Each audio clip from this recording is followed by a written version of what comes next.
So Thank tonight, you, Tabitha. we have a report in Victoria, Atlantic Zone of the Federal Republic of Ambazonia.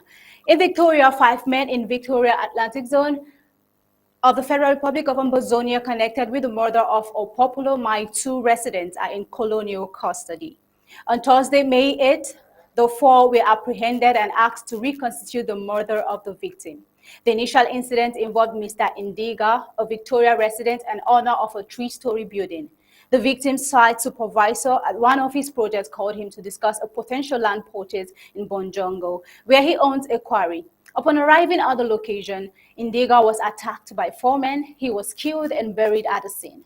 The supervisor, Judge Abel, who had tricked his boss into being murdered, took the victim's car and drove towards Zaola, a neighboring La Republique du Cameroon town. Meanwhile, the wife of the victim tried to reach out to him in vain. When she contacted the colonial police, investigations led to the capture of Judge, who was already on the run. Now, Judge confessed that he had hired 4 boys from Mutsungene who helped him accomplish the mission. The investigation into these incidents is ongoing, as the main reason for their action has not been revealed to the press. But then, the 4 men were taken to the site of the incident, where the population found the shallow grave and retrieved the body of the victim. So disheartening. Wow. Barrister Mbesia, this is a disheartening situation. And many of those reports and cases and atrocities and inhumane treatment we get to see almost all the time in our reports. What's your thoughts on this? What's your reaction? How do you feel about this report? Yeah, Barrister Fu, since we cannot get Barrister Mbesia now, you may want to take the question. And you have on set Barrister Fru and Commander Elvis. So Barrister Fru, please. Yes, Tabitha, it's a very gruesome story. It's a very disheartening story involving young people. I don't know what the devil did to these young people in Victoria. I don't know their origins, whether they are some of them are La Republic of Cameroon citizens or not. But the fact that they committed this heinous crime in Victoria, it's a pointer that we need to work hard when we come to power to install a solid legal system that will prevent such things from happening. I cannot imagine how a group of young people can take upon themselves to murder a man who was innocent, who was giving them food, who employed them, who was given, I mean, the so-called supervisor was the one working and making money from this businessman who had a quarry in Victoria, and he decided to kill his boss and recruited these young people to do what they did. I just cannot imagine. I just cannot begin to talk about all this because it is heartbreaking. It's heartbreaking, and I hope that the prosecution. I don't know whether the law still exists as it was in the days gone by. These guys should all be sentenced to death because this type of thing should not be allowed to repeat itself in especially on the Amazonian land that we intend to govern. These people, I don't know how La Republic could have rendered our youths to this level that they now take upon themselves to kill people in order to become rich.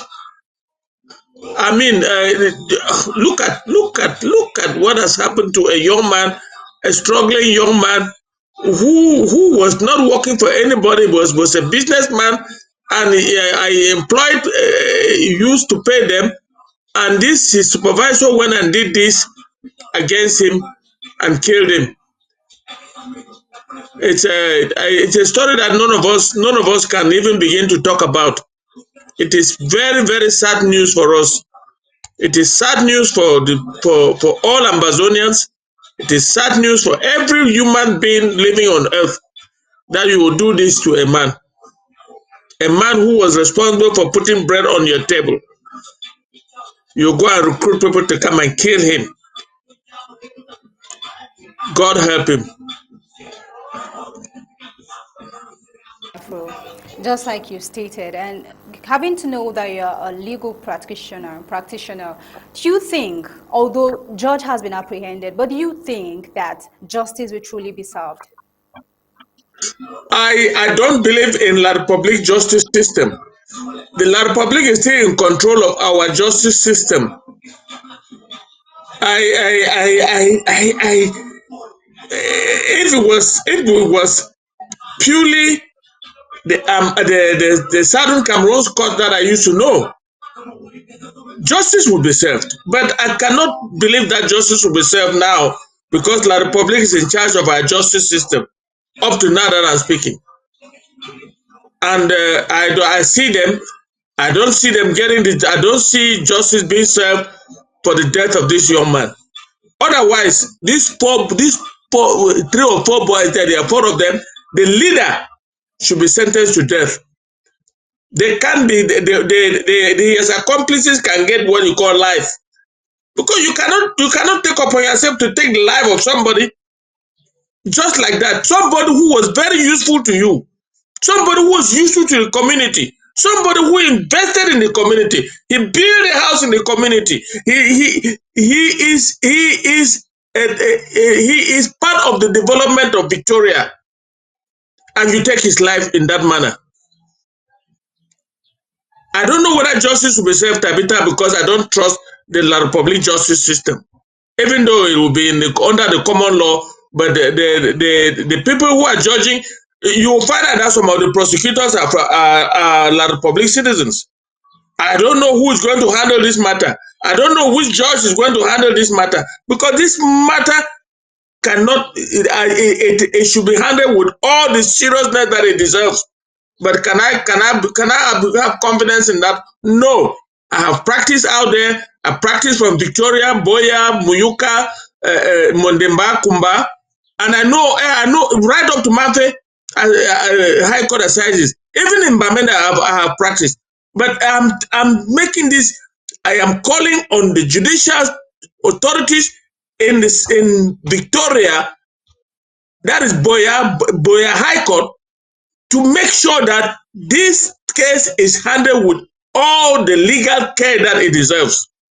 To send a message to everybody that you don't do this to a young man who had nothing to do with anything but do business and develop the town that he lives in. And an idiot like this, whom he employed and trusted, will go and organize hoodlums to come and kill him, torture him before killing him. Bury him. In fact, I hear that by the time he was being buried, he was still breathing. When they buried him, of course, he died there, and they have exhumed the body. This case should be handled with all the legal care that it deserves. But do I have confidence in the system? No. Until the Southern Cameroon government comes into play, I don't have I don't believe, I don't trust the Francophone judicial system. Even though it's under the common, it will be under the common law system that we of the so-called, listen to me, Tabitha, so-called Northwest and Southwest, we have remained under the common law till the day, till now that I'm talking, because I talk to my colleagues every day. But let me tell you, that doesn't mean that the Francophone system will not influence this trial. So I don't believe that there will be justice to be served. But if it has to be served, it should be served rightly to make sure that the wife and children that this young man has left with a foreigner, he is married to a white woman. And this white woman accepted to come and live in Victoria with him. They love each other. They were working together. They were doing things together.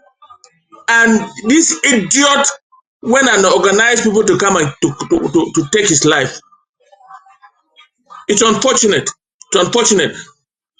I hope that in spite of the La Republic system, I hope that justice will be served. But I don't have confidence. If you ask me, Thank you very much for that powerful reaction. In your words, you believe the man should be sentenced to death. But then, let's move over to Commander Elvis and let's hear what he has to say. Commander Elvis, time and over again, the French Cameroon have failed to ensure the security and safety of the Ambazonian people. This is a case that is really disheartening. What do you have to say to the Ambazonians? Because at this time, it is clear that their safety is in their hands. Oh, thank you very much, debater. And I want to start by also thanking Stateman Bafur for his wisdom, as always. It's always a pleasure to be with him on the show to share his knowledge. Tabitha, I want to thank you for your question, though. First and foremost, like Barrister already narrated the story, this man happens to be one of the victims of Southern Cameroon Amazonia origin. This is an individual who had studied abroad. Matter of fact, he was in Germany for a very long time. His wife apparently is a German, and they had gone back to Amazonia, settled down in Victoria. And a friend of his who decided, because agreed, wanted to sell his plot of land. But for him to be able to do that, he decided to take away his life. Thank God, the gods of our land don't sleep. The victim, after committing the act with the help of those hoodlums, they stole his car and drove into Douala, where apparently one of the victims had an accident. And once held there, he was being questioned, and the wife was actually tracking his car. They noticed that that individual was responsible for the killing of Mr. Dinga. It was after he was being held and uh, put under enormous pressure that he revealed the identities of the other perpetrators with whom they all did that very callous act. It's unfortunate because at this point, Mr. Dinga is gone. He leaves behind his wife and kids and the Amazonian people to mourn his departure. We know that this story, unlike that of Mr. Ninger, which has been perpetrated maybe by victims of Amazonian origin, French Cameroon has, matter of fact, done worse than this in so many regards. Disappearing our people without notice, hiding them in farms where up to date we are not even sure of where some of our people have gone. They've gone missing, never to be seen again. So, as Bob clearly said, Food clearly said, there's just no trust in the system because we are still under this colonial rule. We could hold true to our own judicial system if it was under our own control. As of now, the French are still overseeing some of the judicial aspects, and it's very difficult to be able to have any fair trial in this situation. However, justice will always prevail at the end of the day. And Ambazonia, when we finally reinstate our institutions, we can go back to some of these cases and make sure that justice is served, rightly so. So all Amazonians who have been hurt in one way or the other, please, it's always the right thing to do to take down notes because even 10, 20 years down the lane, we would still visit some of these cases to make sure that justice is done to those families that have been hurt because we believe in justice and justice shall be served. So thank you, debater, and I will yield the floor back to you. Thank you very much, Commander Elvis. It is good to be noted that everybody should take this note down, and when the time is due, justice will definitely be served.